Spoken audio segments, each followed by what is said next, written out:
Mama Samia champion. Mama Samia champion. Wewe Kenya, hacha kuingilia misingi na mipaka ya nchi yetu. Labda tukwambie, sisi wananchi wa Tanzania tunampenda Mama Samia, na ndio maana hiki anachokifanya yeye ni kuijenga Tanzania, kuitetea Tanzania na kuilinda Tanzania.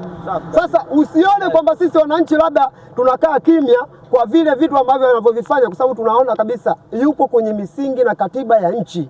Sijui umenielewa? Hatuwezi tukaona watu wanahamasisha uasi kwenye nchi yetu alafu tukakaa kimya. Sijui umenielewa? Na nyie mnasema sijui kwamba kuna mtu sisi mtu tumemkamata sijui kaikuwa ndani, sijui kakamatwa kaika ndani. Watu wanahamasisha uasi. Hii Tanzania ni nchi ya amani, nchi ya upendo, nchi ya matajiri ya amani. Sijui umenielewa? Na ndio maana hata mataifa wanakuja Tanzania, watalii wanakuja Tanzania ni kwa amani na upendo.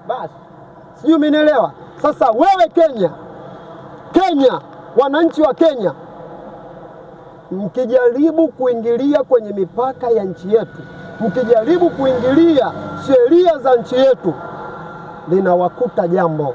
Hii ni amri. Hii ni Tanzania. Hii ni Tanzania kabisa. Hii ni Tanzania. Na ule wetu Hii ni Tanzania. Huyu ni presidenti